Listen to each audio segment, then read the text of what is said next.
he has time to develop that part of his passing of his game. So he has the time. But when you play for a team like Arsenal, you can't just be a defensive midfielder that just relies on your defensive attributes. You need to add offensive attributes because most of the time we are going to have the ball.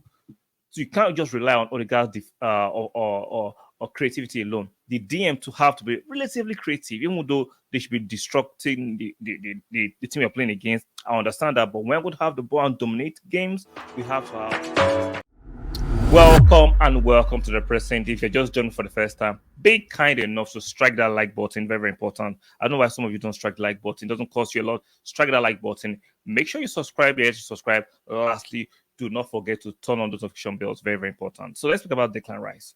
We saw some of the Declan Rice, what I'll call iniquity and shortcomings, has been shown to us against West Ham and against Fulham. I love Declan Rice. Fantastic defensive midfielder, one of the best in his position.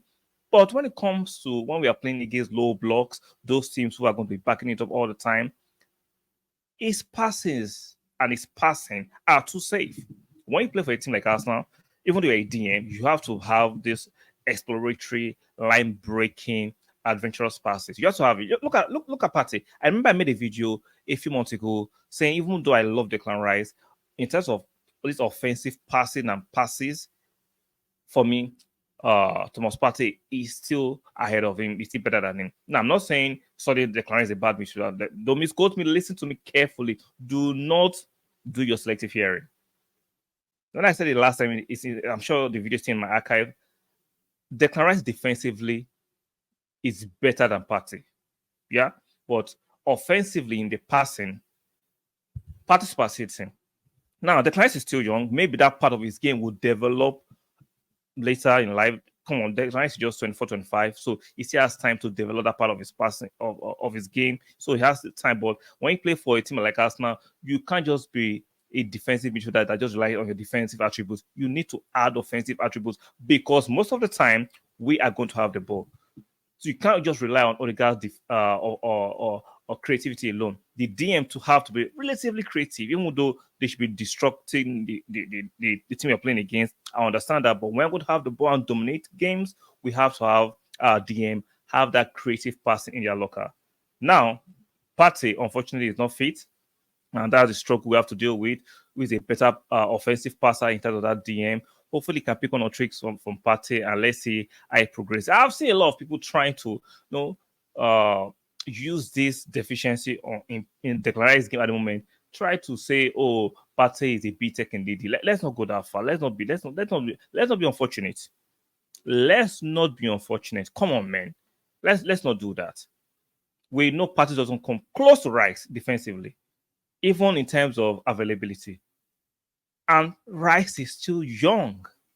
He might catch up to that passing ability that Partey has that he doesn't have in his locker at the moment. So let's not overstretch it. So let's stop the nonsense. Let's stop the deriding. Yes, that's not in a funny place. We lost our last 2 games. So all the opposition fans are coming out of the woodworks and are having a lot to say on the internet.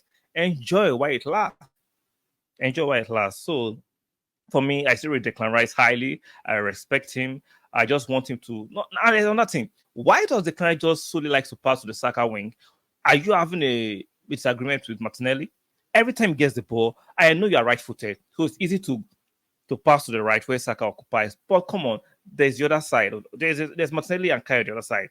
Come on, if you watch Declan Rice regularly and watch the games we've played this season, 90% of Declan Rice passing Saka to the other side. No, what happens to Martinelli? And you are becoming a bit too predictable. So Declan Rice has to switch up the game. Right? Opposition managers and players have studied us now because we are actively competing for the league. I'm not saying I'm going to win it, but we are actively competing for the league. Regardless of the battle result, we are seeing a title race. Whether we win it or not, it's a different conversation we can have. But we are seeing a title race. And Declan Rice needs to understand. You're not playing for West Ham. You are playing for a title contending Arsenal. So you need to switch up your game. You can't be predictable.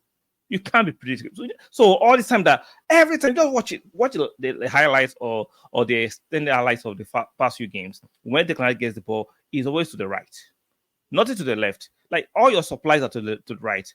So you cannot do that all the time. It makes it very easy for the opposition players to mark Saka out of the game, and you need to switch things up. So Declan Rice is a fantastic player, regardless of two what I'll call very not too great performances he has given us, but he's still a quality player. So let's not do that, right? Let's not do that. Declan Rice, he